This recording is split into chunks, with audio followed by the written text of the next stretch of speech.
Kapag kaming mga ordinaryong tao, pagbabanta, kulong agad. Pero pag silang mga nasa position of freedom of expression. So, kumusta naman ang mga bata? Ang mga batang nakikinig, nakakarinig ng mga pagbabantang ito. Normal na lang ba na papakinggan nila ito? So, normal na lang yung mga pagbabanta ng mga kabataan, bata pa lang. Kasi freedom of expression eh. Siyempre, sa iba, yung mga panatiko ng politiko, siyempre, galing sa bibig ng kanilang idolo, i-justify nila yan. Pero kung gusto naman kaming mga hindi panatiko ng mga politiko, kaming mga patas kumanisip bilang isang magulang, tandaan po natin yung mga simpleng salita, yung mga simpleng salita po, tapos yung mga matatanda na narinig ng mga paslit na bata, tinatatak po yan sa mga dinadalo nila yan hanggang sa pagkakita na dahil po na para nagsisingin yan. Tama ko man ba?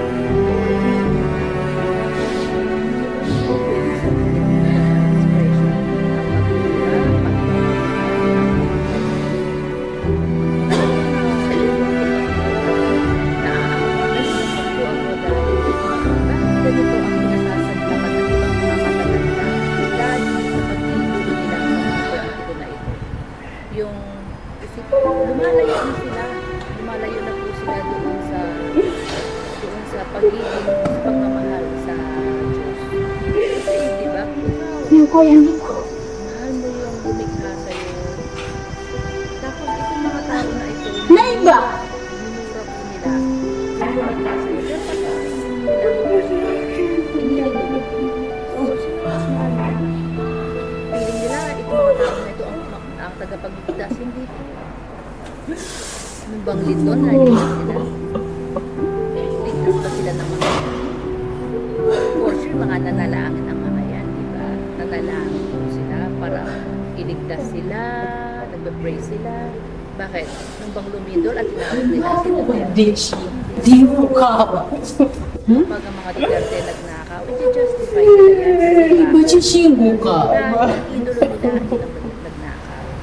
Pagpapalagulada sila, or i-justify nila. Sabi naman nila ako yung iba yun. Gichiching.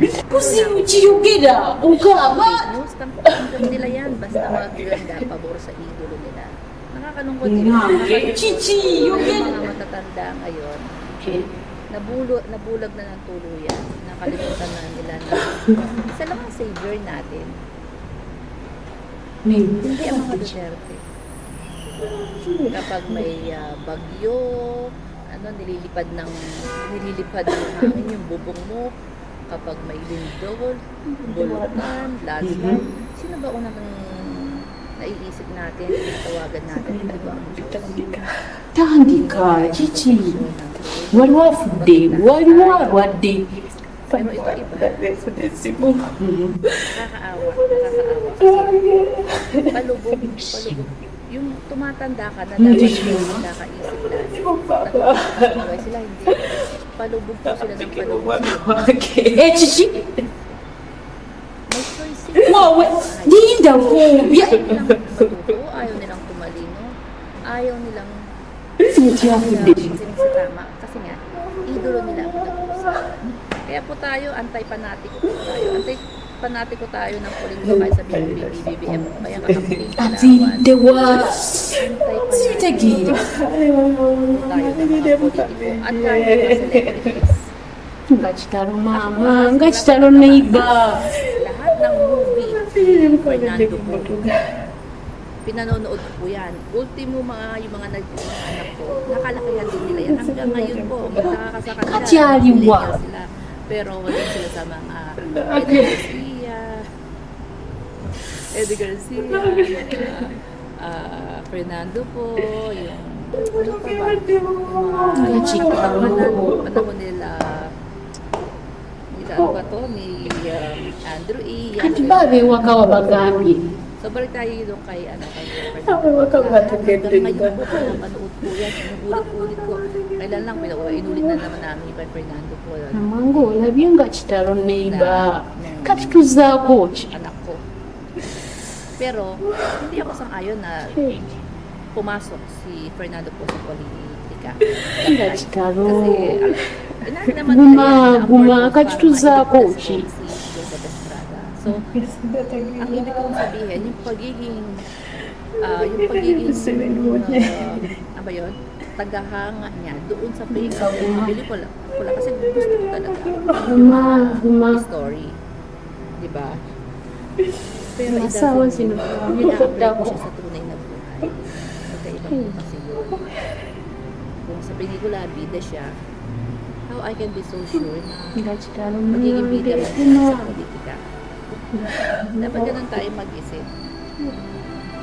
Kasi, para sa akin, ang bida sa buhay ko, hindi mga Duterte, hindi si PBBM. Ang bida sa buhay ko, unang-una, nasa taas. Pangalawa, magulang ko. Ang pangatlo, ako. Dapat ako ang bida sa buhay ko. Dapat ang iidolohin ko sa taas, magulang ko, and ako. Ako ang bida. Hindi kung sinong panatiko ng politiko na makikipag-away ako, makikipagdagulan ako, makakalimutan ko na yung mga natutunan ko sa loob ng bahay namin, yung pagiging mabuting tao, maganda, yung maganda ka, magandang asal, good manners, right conduct, yung GMRC, dapat hindi makakalimutan yung kailangan strong ang foundation, huwag lalaban sa mata nila, huwag magmumura, mapagmahal sa kapwa, sa magulang, mga kapatid. Dapat ganun. Walang idolo-idolo.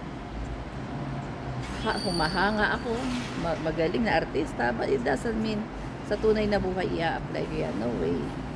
Dapat ako ang bida. Yeah, it's me. Yan po ang pag-iisip ko. Sana dapat lahat ganun tayo. Diba? Gaya niyan, kapag si Sarah okay lang, freedom of expression. Pero nung nag-offer yung isang ordinaryong teacher, kulong agad. 'Di ba? Dapat lahat may kasalanan. Dapat lahat maparusahan. Kasi masama siyang influence sa mga kabataan, sa mga bata, especially mga batang paslit pa lang, matatalino po 'yan eh. Kaya kailangan yung yung monitor ng mga magulang, kailangan yung guidance. Kasi matanong na ang mga bata. Bata pa lang, wala pa tayo sa teenager ha. Mga bata pa lang. Matanong na po yan, matatalino po yan, na-absorb nila kung ano yung naririnig nila at nakikita nila. Kaya kailangan maingat po tayo. Maingat tayo sa pananalita, maingat tayo doon sa mga napapanood nila, maingat tayo doon sa mga iniidolo ninyo. Hindi ko pwedeng isama sarili ko. Gaya ng sinabi ko, hindi ako mahilig mag-idolo. Idolo ako ng sarili ko. Kasi ako, sarili ko, itinaguyod ko yung mga anak ko. Hindi ako humingi ng tulong left and right sa mga kamag-anak, no? Dapat ganon. Dapat ganon tayo mag-isip. Alam naman natin ang tama at mali eh. Hindi ko alam kung bakit nagbubulag-bulagan sila. Alam natin ang tama at mali. Pero ano ang nangyari sa kanila?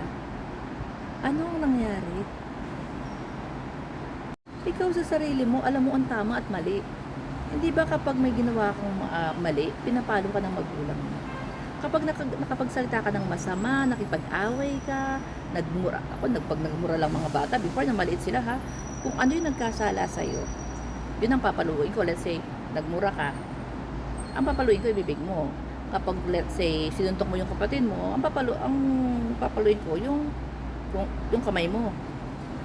O, nagsuntukan sila mga kapatid kasi dalawang lalaki, palo, and then kulong sila doon sa toilet, walang ilaw. Ganun po. Disiplina.